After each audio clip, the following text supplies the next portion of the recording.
Hello,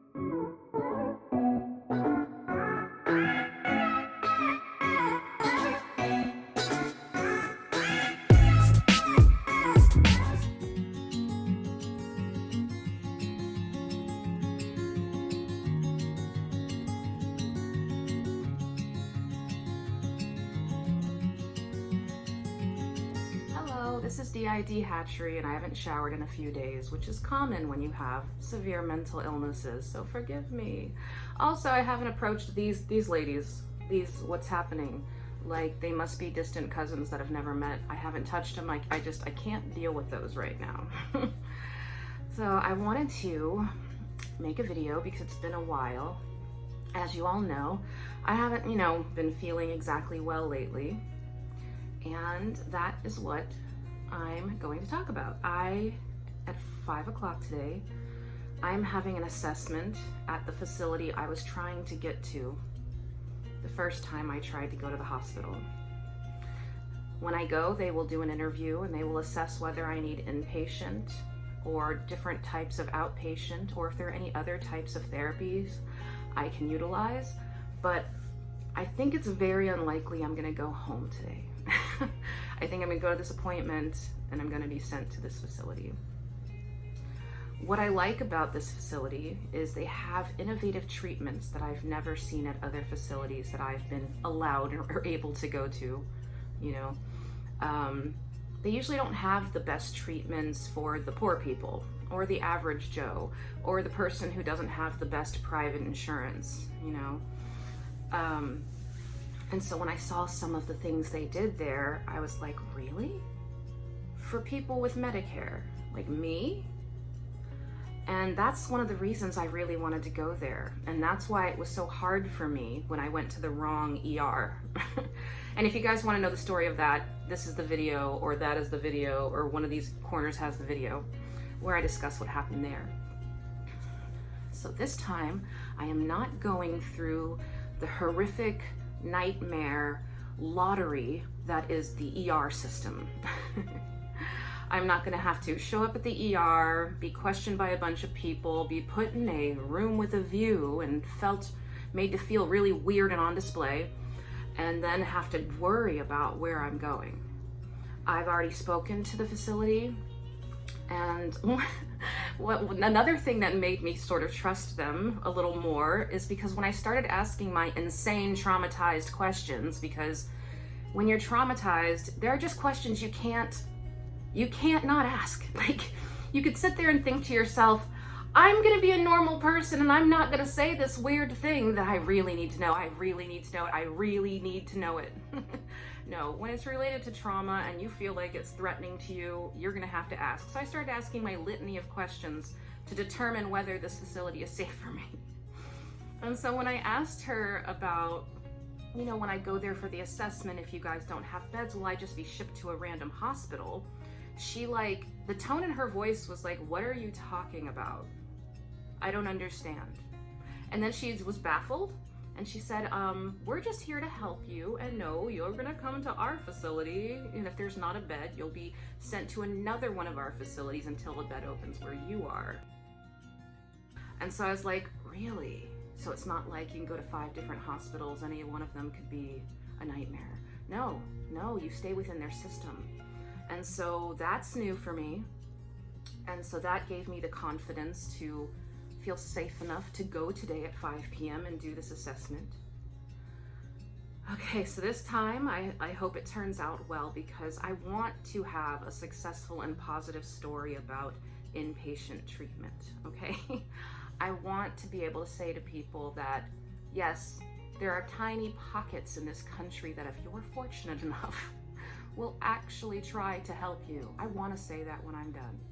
I can't guarantee that's what I'll be able to say. For all I know, this facility is not what I think it is, which is a fear I have.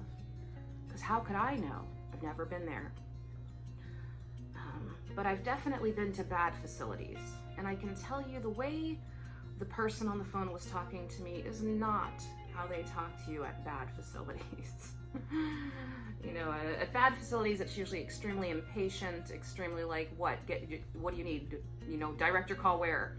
But here it was just like, no, we're here to help you. Take your time. And I was like, take my time, okay.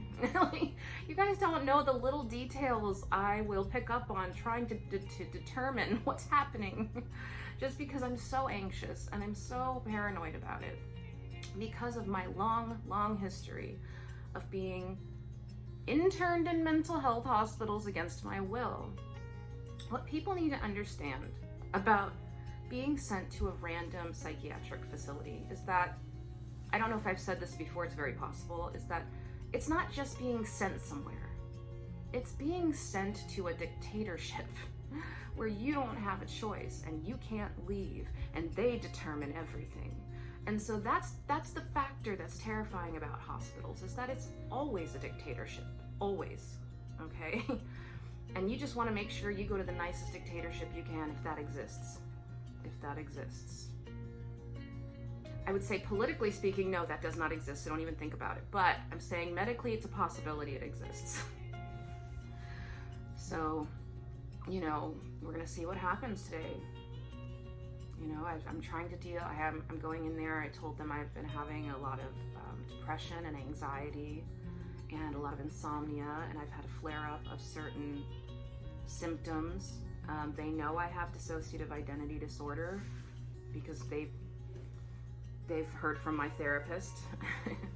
And so, I don't know, but they have some treatments that I'm interested in. And when I come out of there, I will let you all know how it went.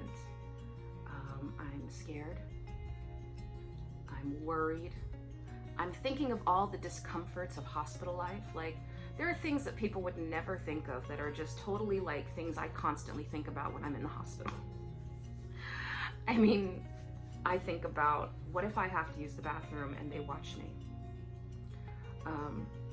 You know, what if they put me on, you know, unaliving precautions and I can't escape the view, you know? Like, I worry about things like that. I worry about, what if I have a roommate that's paranoid and thinks I'm trying to deport them, like I had in the state hospital. And I thought this woman was gonna murder me in my sleep because she literally thought I was trying to get her deported, which was impossible. Just what if there's an evil nurse and I keep repeatedly getting assigned to that evil nurse? Because a lot of times I tend to get assigned to the assholes, and like, and you can't do anything about it. You can't request a new nurse. They decide you're a nurse at rounds. It's not like, oh, can I have a new nurse? And they're gonna be like, sure. They're like, no, you're on nurse this team, and that's just how this goes. And that sucks, because when you have a crappy nurse and they have a good nurse, and you're just like, you get to watch the good nurse be all nice to their patients, and you got the crappy nurse being a crap hole to everybody else. It's like, God, I'm so resentful. You know, I've been in facilities where I couldn't see the psychiatrist, I could see the nurse practitioner. And it's a similar thing. Sometimes you have a better psychiatrist or a better, you know, two different psychiatrists. One's better than the other, and you get to watch as the other people get to deal with the good one and you get the crap one, you know, like, it's just annoying. It's not something you can change usually. And then I also worry about, like, how long am I going to be in there? I worry about, I haven't been exactly completely forthcoming with the person that I fawn to. All this person knows is I have an assessment at 5 p.m. That's all they know. They don't know that it's a possibility that I'm not coming home today. I don't know. Sometimes I just feel like it's better to say I'm sorry than to ask. The irony of the situation I'm in is insane. Anyone who's known me since I was young would be like, I can't believe this is happening. They're like, you're finally willing to go voluntarily, and then somebody's making you feel shamed about it. Like, their heads would explode. So that's what I'm doing. I'm going, and I will update you on whether or not it was worth it. I do suggest people in mental health crises, if they are in a life-threatening crisis, go to the hospital. Regardless of whether it's good or bad, if it's the one thing that can keep you safe, you need to go. So, but keep in mind, trauma comes with hospitals, depending on where you go. So I don't know. But I would always suggest anybody in a crisis get professional treatment. See your doctor, see your therapist, go to the hospital. I don't want to deter people from that. I'm just trying to convey my experiences so people know that there are flaws that need to be ironed out and beyond flaws. I can't even architectural deficiencies, complete structural problems from foundation up, okay? And I don't know who I am right now, but I think I was two different parts in this video. I think I'm not the same person I was earlier. I think, but so that's where we're at, and I hope you guys don't think I forgot about you. I try to make videos as often as I can. I really want to advocate. I'm not saying I'm an advocate. I'm saying I just want to tell my story, and maybe an advocate can use it and help people with it. I'm just telling my story, and that's it. But I did want you to know that I do adore you all, and I appreciate all your comments, and I love reading them, and I read them, and I read them, and I read them. I just can't always respond because sometimes I'm exhausted. If you research DID, one of the fundamental symptoms is exhaustion, because you're constantly processing things that other people are not, and your body's on overdrive all the time from your neurological system. So you're always tired. It's always difficult, and that's just one of the reasons. And so I'm going to get assessed. I'm showing faith once more, despite many traumatizing and re-traumatizing experiences, because you can't give up.